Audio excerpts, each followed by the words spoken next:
Shalom warga kerajaan. Di bulan Agustus ini bangsa kita memperingati kemerdekaannya. Dan sebuah kemerdekaan tentu didapatkan dari hasil menang atas peperangan. Sebab itu kita akan melihat bahwa dalam kehidupan setiap kita ada yang disebut dengan peperangan rohani. Dan itulah peperangan yang terhebat. Pusatnya di mana? Tentunya ada di pikiran setiap kita.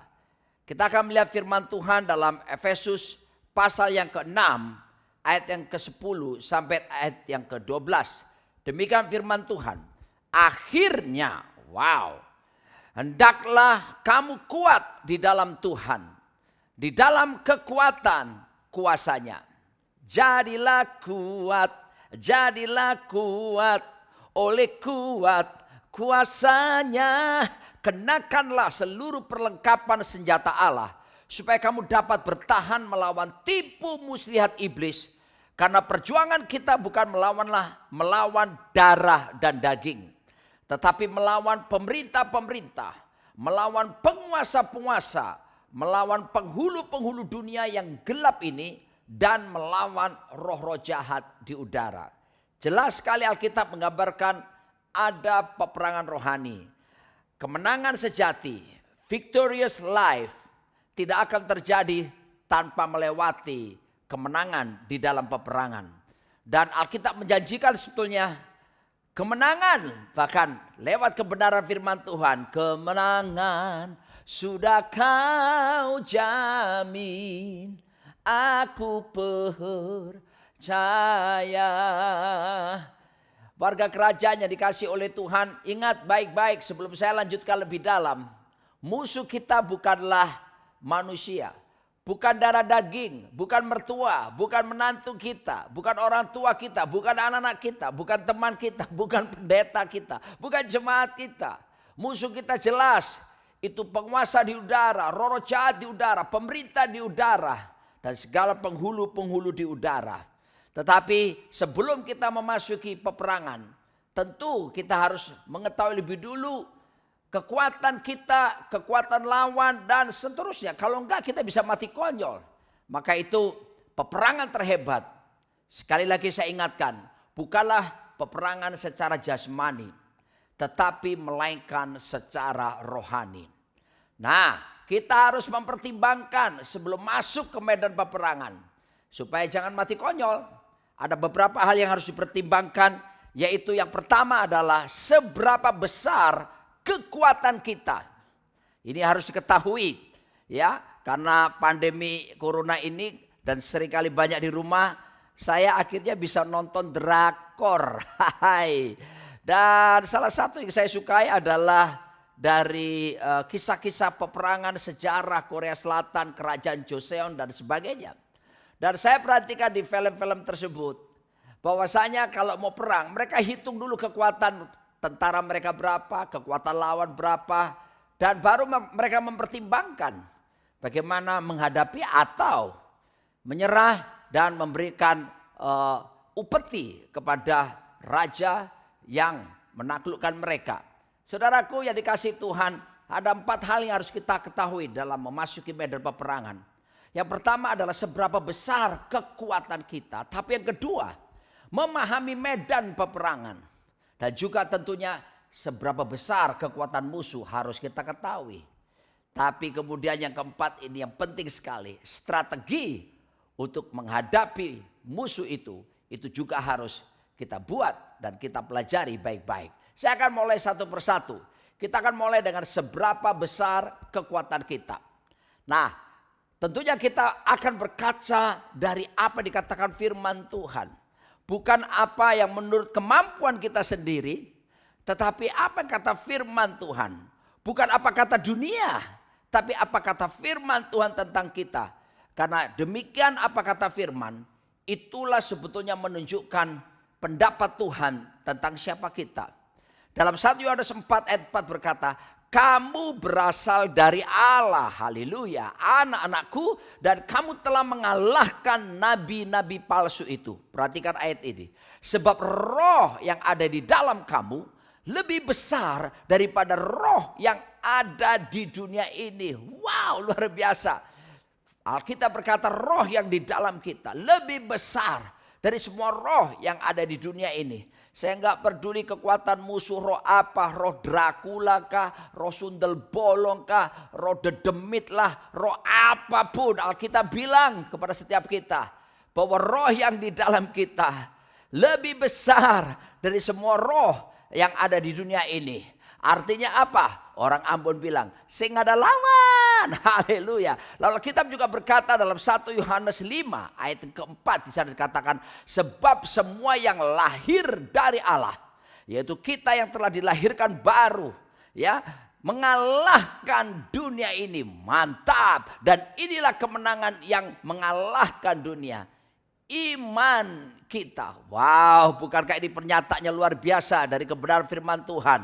Kita semua sudah dilahirkan oleh Roh Kudus. Kita mengalami pembaharuan, lahir baru. Hidupku bukannya aku lagi, tapi Yesus dalamku. Begitu Kristus memerintah, Roh Kudus ada di dalam diri kita. Wow, kita bukan lahir dari dunia ini, tapi dari Allah. Dikatakan kita mengalahkan dunia. Dan kemenangan yang mengalahkan dunia adalah iman kita. Oh haleluya. Betapa Alkitab mengokohkan kekuatan kita sejauh mana. Ternyata bukan kekuatan yang kecil, tapi kekuatan yang dahsyat. Dalam Roma pasal 8 ayat 31 pun dijelaskan. Sebab itu, apakah yang akan kita katakan tentang semuanya itu? Jika Allah di pihak kita, siapakah yang akan melawan kita? Ya kan? If God be for us, who can be against us? Kalau Tuhan di pihak kita, siapa lawan kita? Bukankah Tuhan kita disebut sebagai Immanuel? God be with us, Tuhan beserta kita. Tapi juga arti Immanuel, God dwell in us. Tuhan tinggal di dalam kita. Dan berikutnya, arti ketiga, God for us. Tuhan di pihak kita. If God be for us, who can be against us? Haleluya. Ingat siapa Anda di hadapan Tuhan. Jangan mau dengar apa dikatakan dunia. Jangan mau dengar apa dikatakan manusia. Dengarkan apa dikatakan oleh Tuhan tentang kita. Wow, luar biasa. Dan berikutnya lagi kita melihat dalam Roma pasal 8 ayat 37. Tetapi dalam semuanya itu, kita lebih daripada orang-orang yang menang oleh Dia yang telah mengasihi kita. We are more than conqueror. Kita lebih daripada pemenang. Wah, lebih dari pemenang. Kita lebih dari pemenang. Itu dikatakan Alkitab. Belajar mempercayai apa dikatakan firman Tuhan. Karena firman Tuhan ini apa? Firman Tuhan itu bukan buku agama. Alkitab bukan buku agama. Alkitab adalah the constitution of the kingdom of God. Itu adalah undang-undang daripada kerajaan Allah. Wow. Dan Tuhan sudah mengundangkannya.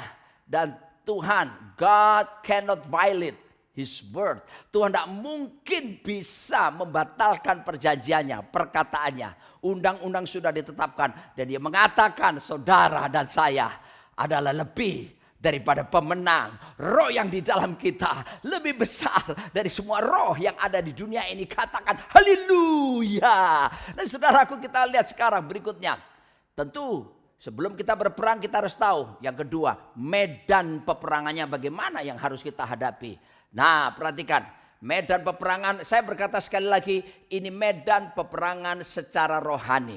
Ya, dan Alkitab menjelaskan dalam 1 Petrus pasal 5 ayat yang ke-8. Sadarlah dan berjaga-jagalah lawanmu si iblis. Perhatikannya, lawan kita iblis dan roh jahat dan antek-anteknya. Sekali lagi bukan manusia, bukan mertua, bukan teman, bukan menantu, bukan istri, bukan suami, bukan anak-anak, bukan pendeta kita. Tapi lawan kita adalah iblis dan segala antek-anteknya.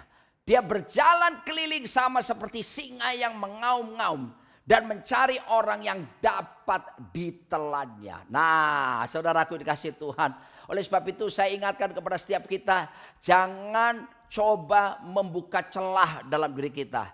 Sebab sesungguhnya darah Yesus telah membungkus setiap kita. Dan tidak mungkin ada kuasa yang jahat bisa masuk. Kecuali kita setuju dengan segala bentuk intimidasi. Kita setuju dengan tipu daya daripada iblis untuk membodohi setiap kita. Kita membuka pintu lewat pikiran kita, lewat hidup kita. Dan tentunya dia tentu akan menguasai setiap kita. Tapi bukan itu kehendak Tuhan. Kita harus berjaga-jaga. Sadarlah. Wow, seperti sesuatu orang yang lagi lemah, sudah mulai ngantuk ya, lalu dikatakan, "Hei, sadar."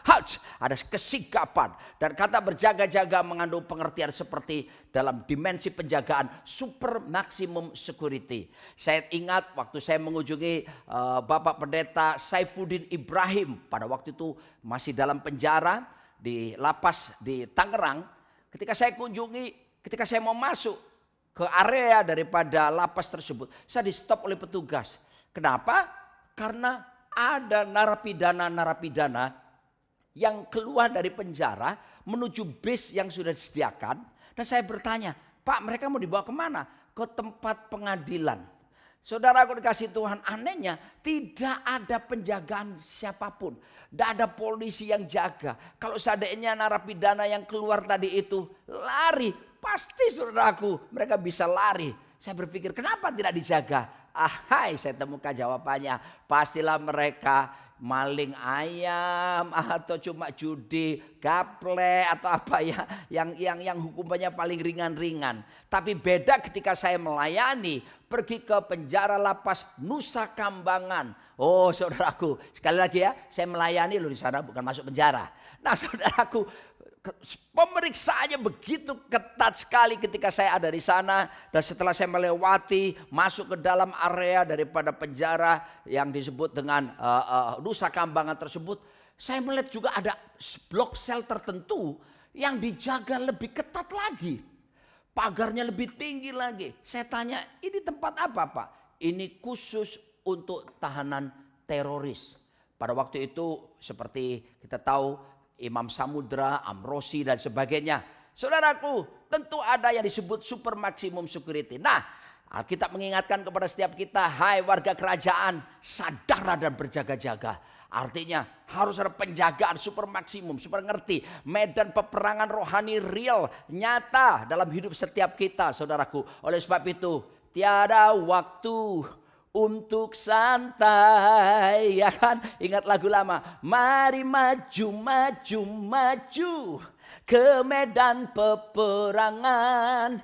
Tiada waktu untuk santai. Oh, mari maju, maju, maju ke tanah perjanjian. Rebut dan taklukkan. Amin. Demikian firman Tuhan menjamin kemenangan di pihak kita. Nah, iblis berjalan sama seperti singa yang ngaum-ngaum. Wow, dia menebarkan apa? Ketakutan, kecemasan, kegelisahan, kegundah-gulahanan. Waduh, saudaraku dikasih Tuhan, dia ingin menelan setiap kita. Makanya hati-hati dengan intimidasi. Intimidasi itu roh adanya. Dan itu harus dilawan saudaraku dikasih Tuhan. Mari kita lihat lagi setelah itu apa. Seberapa besar kekuatan lawan pun harus kita perhatikan. Ya, supaya kita jangan mati konyol di dalam medan peperangan yang ada. Karena kita perhatikan dalam Kejadian pasal yang ketiga ayat ke-15. Di sana dikatakan, aku akan mengadakan permusuhan antara engkau dan perempuan ini. Antara keturunanmu dan keturunannya. Keturunannya akan meremukkan kepalamu dan engkau akan meremukkan tumitnya. Ini nubuatan menceritakan bagaimana ketika Adam Hawa jatuh dalam dosa. Dan Tuhan menubuatkan satu hari nanti. Dan itu digenapi lewat karya Kristus di kayu salib. Di mana waktu Yesus, saudaraku, dipaku di kayu salib. Disitulah sebetulnya kepala ular si iblis itu dihancurkan. Dan tumit Yesus pun, saudaraku, diremukkan. Dan kegenapan Kejadian 3 ayat 15 tergenapi. Nah pertanyaannya, kalau iblis kepalanya sudah diremukkan, lalu apa yang ditakutkan? Kok masih bisa singa yang mengaum-ngaum? Perhatikan baik-baik. Hati-hati dengan ekornya Pak. Ini harus diwaspadai.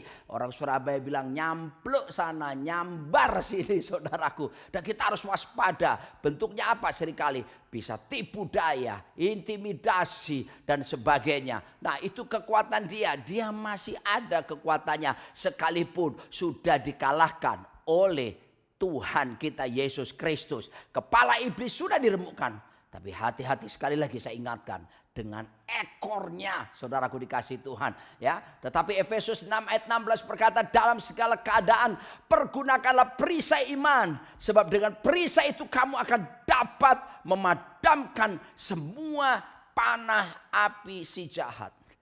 Jangan lupa dia berusaha untuk membidik kepada pikiran kita, ditaruhnya saudaraku, ditembakkan panah api daripada si jahat itu. Tuduhan, rasa bersalah, kecemasan, ketakutan yang tidak ada dasarnya saudaraku dikasih Tuhan. Nah kata panah api di situ dalam bahasa Yunani pakai kata belos, artinya apa? Misil ya, sebuah peluru kendali, roket kendali saudaraku. Ingat ketika konflik antara Hamas dengan Israel pada beberapa bulan yang lalu, saudaraku, Hamas menembakkan misil-misil saudaraku ke area dan wilayah daripada Israel. Tapi kemudian apa yang terjadi? Israel memiliki senjata penangkalnya, yaitu disebut Iron Dome. Sehingga tidak melukai warga dan meledak di udara. Saya harus beritahu kepada saudara, iblis sedang berusaha meluncurkan panah api, misil-misilnya kepada kita lewat pikiran-pikiran saudaraku. Ditaruhnya pikiran yang kotor, pikiran yang najis, pikiran iri hati, pikiran saudaraku yang mengarah kepada perbuatan dosa dalam hidup setiap kita. Tapi kita orang percaya, kita harus mengerti bahwa ada senjata peperangan yang Tuhan sediakan. Ada perisai iman, ada ketopong keselamatan, ada ikat pinggang kebenaran, saudaraku. Kaki yang berkasutkan kerelaan, beritakan Injil. Dan tentunya ada pedang roh, firman Tuhan ini yang harus kita gunakan saudaraku untuk mengalahkan segala tipu daya daripada si jahat. Dan kehidupan yang berkemenangan dijamin diberikan kepada setiap kita. Oleh sebab itu saya ingatkan sejak semula bahwa peperangan yang terhebat itu adalah dalam area pikiran kita. Yohanes 13 ayat 2 mengatakan, mereka sedang makan bersama dan iblis telah membisikkan rencana dalam hati Yudas Iskariot, anak Simon, untuk mengkhianati dia. Saudara lihat itu, seorang murid daripada Tuhan Yesus sendiri, Yudas, yang tiap hari bersama-sama dalam lingkaran kedekatan yang luar biasa. Tapi dia tidak jaga pikirannya saudaraku. Iblis datang kepada dia, menghasut dia, membisikkan rencana yang jahat. Dan Lukas 22 ayat 3 menyebutkan, maka masuklah iblis ke dalam Yudas yang bernama Iskariot, seorang dari ke-12 murid itu. Perhatikan, Yudas membuka celah. Dia menyetujui bujukan iblis. Dia menyetujui intimidasi. Dia menyetujui saudaraku rayuan, tipu dayanya. Dan akhirnya dia buka celah lewat pikirannya. Dan Alkitab jelas mengatakan iblis mulai masuk ke dalamnya. Warga kerajaan, berjaga-jagalah, waspada. Jangan sampai kita mau diintimidasi dengan berita-berita. Aduh, COVID-19 ada varian Delta yang jahat katanya. Bahkan banyak orang meninggal dan juga pengaruhnya dahsyat di seluruh dunia. Ya, lalu kemudian muncul lagi Iota, varian Kappa, bahkan varian Lambda yang katanya lebih sadis cara kerjanya daripada Delta. Mari saya mau katakan, apapun yang dikatakan saudaraku, saya bukan berarti menyangkali semuanya itu. Ya, itu sebuah kenyataan. Tetapi bukankah dalam Wahyu 1 Yesus berkata, aku adalah Alfa dan Omega. I am the Alpha and Omega. Dia Yesus adalah yang awal dan yang akhir. Artinya dia bisa kendalikan semuanya. God still in control. Tuhan tetap dalam kendalinya saudaraku. Ya, anything bad can happen, but our God still sit on the throne. Sesuatu yang buruk bisa terjadi, tapi Tuhan tetap duduk di takhta. Tuhan tetap pegang kendali. Tuhan tidak pernah kecolongan dengan semua yang terjadi, termasuk pandemi corona ini. Sebab itu kuatkan, teguhkan hati saudara. Kemenangan tetap diberikan kepada kita. Dan bagian kita tentunya adalah jaga protokol kesehatan. Bagian kita adalah tentunya ikuti program pemerintah, vaksin, saudaraku dikasih Tuhan, dan seterusnya dan seterusnya. Oleh sebab itu, perhatikan baik-baik. Itu peperangan rohani, real, nyata, dimulai dari pikiran kita. Yang keempat, kita akan lihat sekarang strateginya. Nah, ini penting sekali untuk kita mengerti dan kita praktekkan supaya kita berperang tidak memboroskan energi, tapi kita berperang dengan strategi dan jaminan kemenangan ada di pihak kita. Dalam Yakobus 4 ayat 7 dikatakan, karena itu tunduklah kepada Allah dan lawanlah iblis, maka ia akan lari daripadamu. Wow, mau melihat iblis lari? Bukan cuma lari ya. Saya boleh tambahkan larinya terkencing-kencing di luar. Kenapa saudaraku? Ingat baik-baik. Strategi yang pertama, kita harus tunduk kepada Tuhan. Belajar tunduk pada otoritas. Karena kita tunduk pada otoritas, disitulah kuasa dinyatakan. Otoritas akan diberikan. Semakin belajar menundukkan diri, semakin otoritas dari Allah akan menguasai hidup setiap kita. Dan otoritas yang di sorga adalah Tuhan. Tetapi Tuhan juga berikan otoritas yang ada di atas kita, di sekitar kita. Misalnya, kita belajar hormat, respek kepada gembala yang Tuhan tempatkan di atas kita. Kita hormat istri kepada suami kita, anak-anak kepada orang tua. Seperti itu, kita memberikan respek dengan baik kepada pemerintahan yang Tuhan percayakan saudaraku di tengah kita.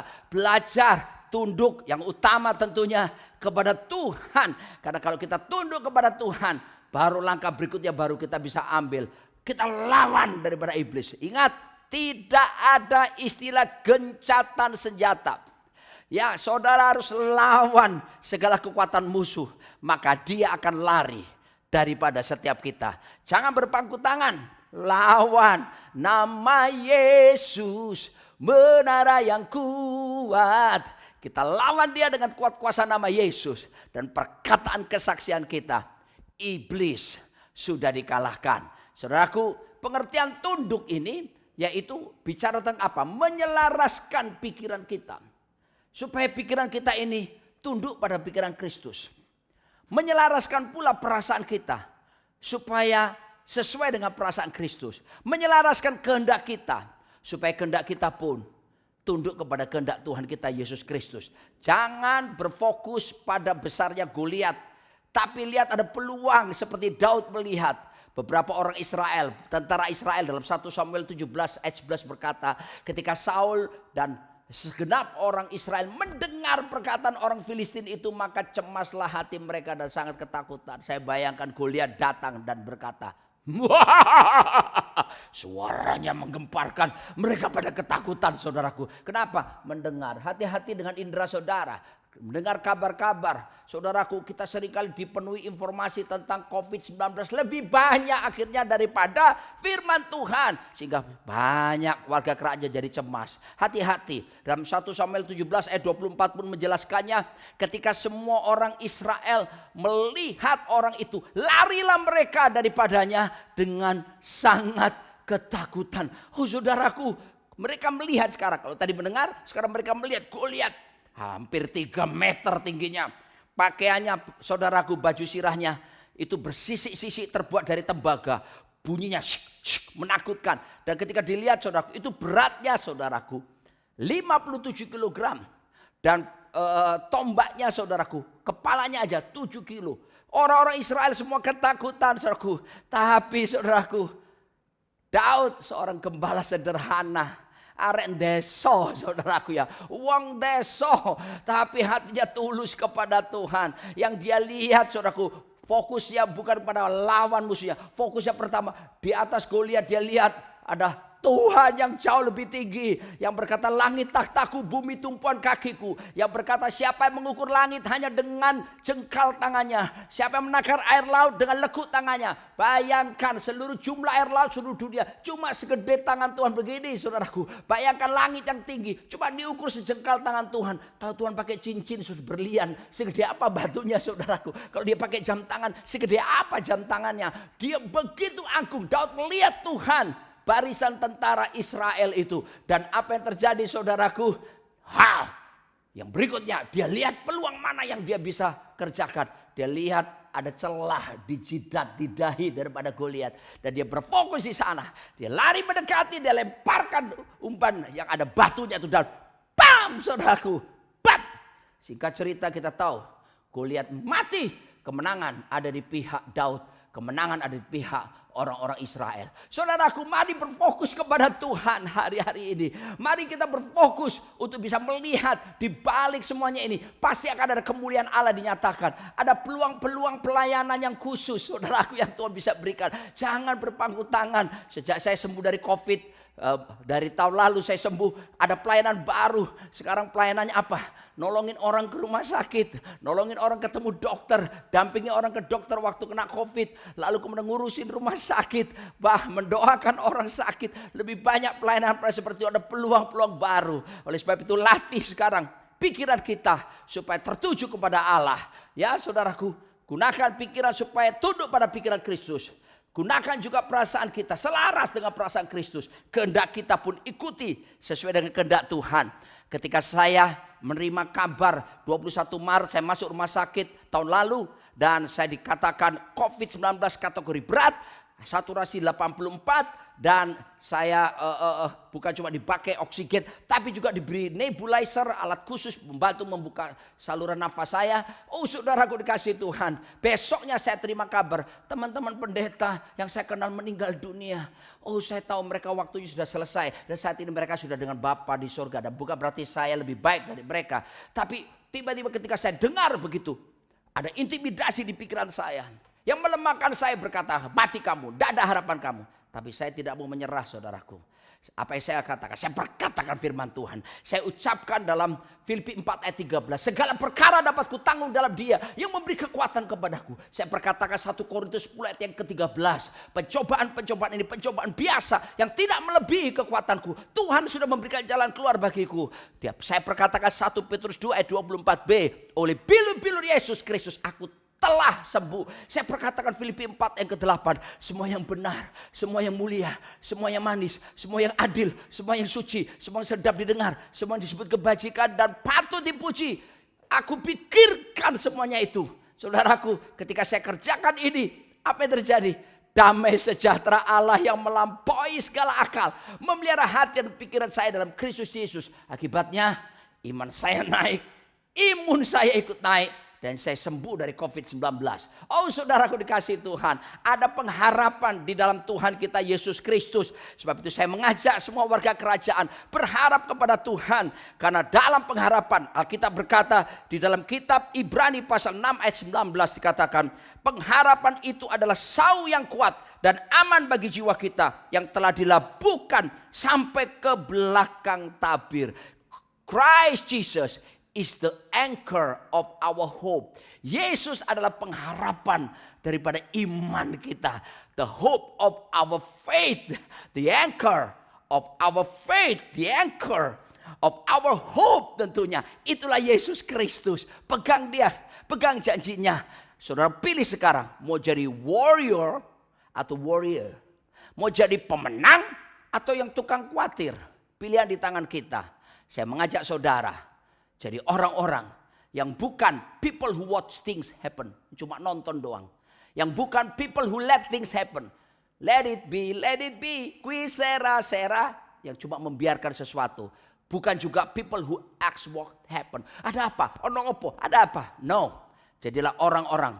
People who make things happen. Orang-orang yang membuat sejarah baru. Orang-orang yang mau bertindak. Dengan dasar kebenaran firman Tuhan. Menghidupi firman dan mempercayai Tuhan sanggup menolong. Ada pengharapan yang Tuhan sediakan. Dan pengharapan di dalam Yesus tidak akan pernah mengecewakan. Amin. Kita berdoa. Datanglah kerajaanmu. Jadilah kehendakmu atas seluruh warga kerajaan. Aku berdoa kuatkan teguhkan hati mereka oleh rohmu. Oleh firmanmu Tuhan. Biar roh mereka menyala-nyala seperti anglo berapi. Dan aku berdoa. Setiap mereka bangkit dari segala keterpurukan. Dan mengerti pengharapan di dalam Yesus tidak akan pernah mengecewakan. Dan kami akan melihat masa depan kami. Masa depan yang gilang gemilang. Bersama Yesus kami akan lakukan perkara yang besar. Tidak ada yang mustahil bagi Tuhan. Dan tidak ada yang mustahil bagi kami yang percaya kepada Tuhan. Terpuji namamu. dalam nama di atas segala nama, Raja di atas segala raja, Tuhan kami Yesus Kristus. Amin.